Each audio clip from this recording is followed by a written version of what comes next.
Bienvenidos a una nueva edición de la guía para en esta ocasión con su amigo Nes en la sección Psicología con Nes, trayendo un video muy interesante en el cual, como ven en el título del video, con mis conocimientos profesionales en psicología, analizaré los villanos de la primera saga de películas de Spider-Man que conocimos en el cine. Hablamos de la trilogía de Sam Raimi, con Tobey Maguire como Peter Parker, así que si quieres conocer el perfil de Green Goblin, Doctor Octopus, Sandman, Venom y New Goblin, quédate hasta el final de este video. También los invito a que se pasen por mi Instagram llamado Psicólogo Nes, donde estoy constantemente subiendo contenido de psicología. Por aquí arriba les comparto un video análisis que hice de todos los Spider-Man del cine, por si aún no lo ven. Recuerden primero que las letras que uso para cubrir un poco la pantalla son para evitar el copy y que me desmoneticen el video. Y segundo, este video contiene spoilers, pero son películas bastante antiguas, así que no seas más descarado, y si no las ves aún, te estás perdiendo de una de las mejores trilogías de superhéroes que hemos visto en la pantalla grande. Sin más que agregar, comencemos.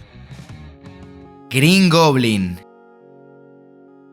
Norman Osborn es un tipo egocéntrico y ambicioso. Aún antes de aplicarse la fórmula Goblin, Osborn mostraba ser maquiavélico y despiadado, y parecía conseguir lo que se proponía sin importarle mucho las consecuencias de sus actos. Norman aborrecía a su hijo porque lo veía como una carga débil e inútil. No podía ver su éxito y fuerza propia reflejada en su hijo, y constantemente mostraba su desprecio hacia él mismo. Probablemente hablamos de una persona con trastorno narcisista de la personalidad, incapaz de empatizar con las demás personas, incapaz de ponerse en los zapatos del otro, con un ego desproporcionado y con una fuerte necesidad de respeto y atención por parte de los demás. Aún así, Norman poseía un carisma único y constantemente hacía sentir a las personas cómodas, a la par que intimidadas. Esta era una fina fachada comercial que probablemente Norman había desarrollado por su trabajo. Luego de estar expuesto a la fórmula Goblin, Norman ganó gran fuerza física, pero potenció sus problemas mentales con el desarrollo de una psicosis paranoide. Y ojo, antes de estar expuesto a la fórmula, Norman ya era un hombre paranoico y constantemente actuaba en torno a su ansiedad. Sin embargo, luego de convertirse en Green Goblin, esta paranoia toma el control de su mente, generándole un trastorno esquizoide de la personalidad, haciéndolo escuchar constantemente la voz de Green Goblin dentro de él, como si fuera un huésped en su propia mente. Recordemos que las alucinaciones visuales y auditivas son muy comunes en el trastorno esquizofrénico, al igual que la inhibición social o en algunos casos la catatonia. Sin embargo, y esto es lo más interesante, posterior a su exposición a la fórmula Goblin, Norman no solo desarrolló psicosis paranoide y esquizofrenia, sino que también dividió su personalidad en dos, estando por un lado Norman Osborn y ostentando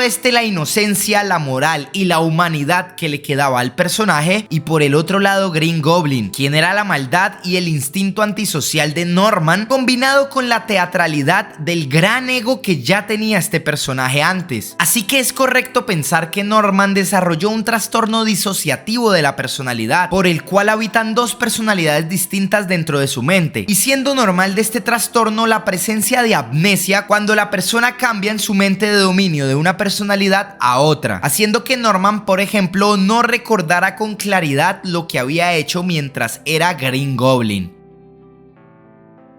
Doctor Octopus. El Dr. Otto Octavius, mi villano favorito de Spider-Man. No me extenderé mucho, dado que ya hice un análisis exclusivo para el personaje hace mes y medio. Si aún no lo ves, te lo comparto aquí arriba. Pero para resumirte un poco el perfil de este interesante personaje, resaltaré que Octopus es catalogado un genio según la escala de coeficiente intelectual. La pérdida de su esposa le generó un trastorno de estrés postrauma que conllevó a que el personaje padeciera episodios maníacos y desarrollara un trastorno bipolar de la personalidad. Como les dije en principio, si quieren conocer mi análisis a profundidad de todo este diagnóstico, los invito a que vean Psicólogo Analiza al Dr. Octopus. Sandman.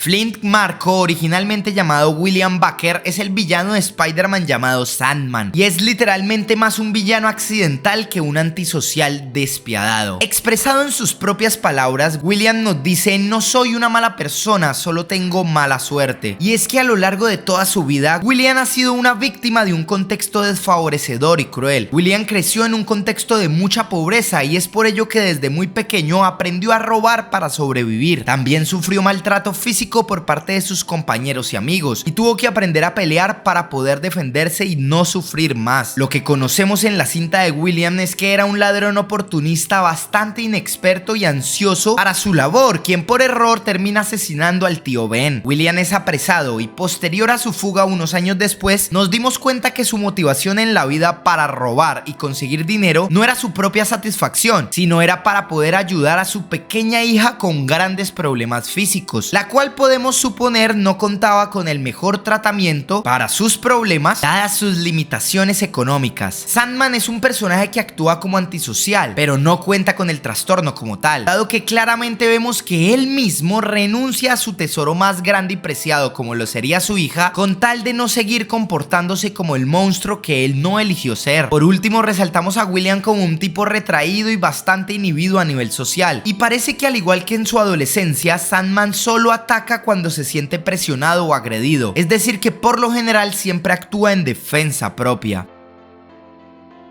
Venom. El famoso Eddie Brock, otro personaje al que ya le dediqué un video completo y te lo comparto aquí arriba. Para resumir un poco el perfil de este personaje, mencionaré que Eddie es un hombre con tendencias al padecimiento del trastorno narcisista de la personalidad y el trastorno antisocial de la personalidad, todo como consecuencia de su crianza en la cual no contó con la presencia de una figura materna y por parte de su padre era constantemente maltratado física y psicológicamente. Eddie tiene tendencias obsesivas y sufre de depresión hasta el punto de tener un perfil suicida. Sin embargo, Eddie parece dividir su personalidad luego de la llegada de Venom, y es por medio de este último que Eddie desfoga toda la agresividad que tiene reprimida en contra de su medio, robando, torturando o incluso asesinando. Si quieren conocer el perfil de Venom a profundidad, los invito a que se vean El psicólogo analiza a Eddie Brock. New Goblin.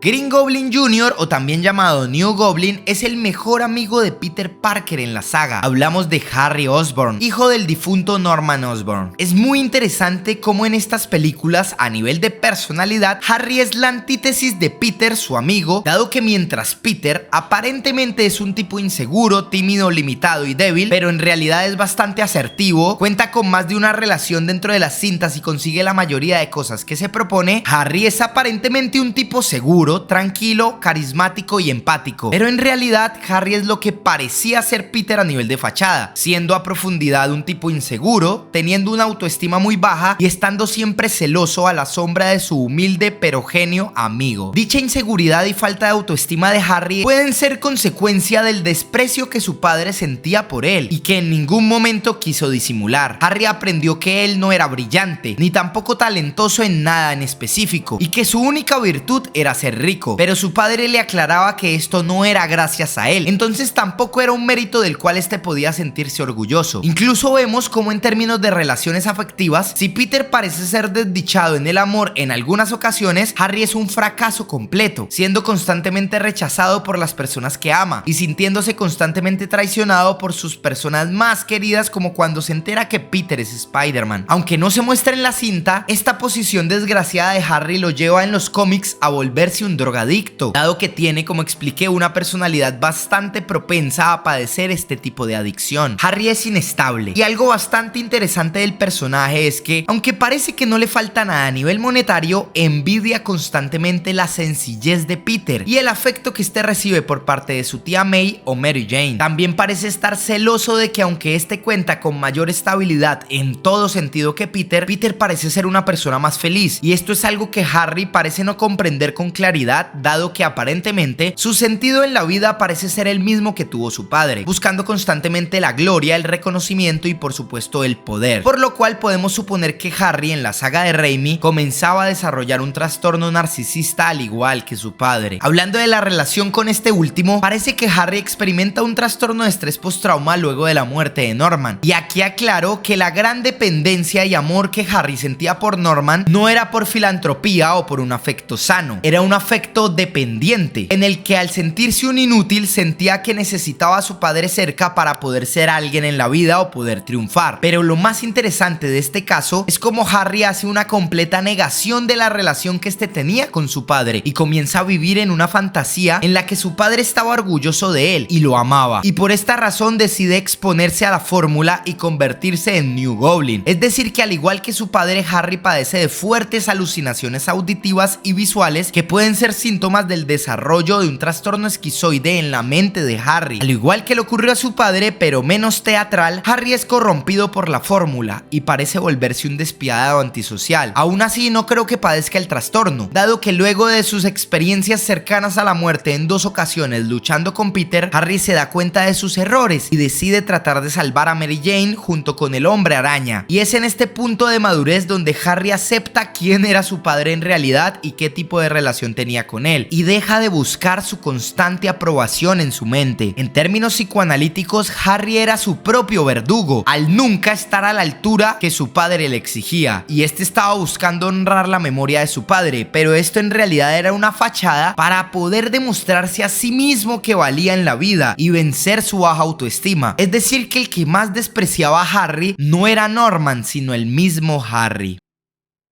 Bueno, hasta aquí el video de hoy, espero te haya gustado y si aprendiste algo nuevo con él, regálame tu like. Pronto traeré los villanos de la saga de Amazing Spider-Man. Recuerda suscribirte y activar la campanita. Sígueme en mi Instagram llamado Psicólogo Ness, página de Facebook y Twitter. Su amigo Ness se despide, gracias y hasta la próxima.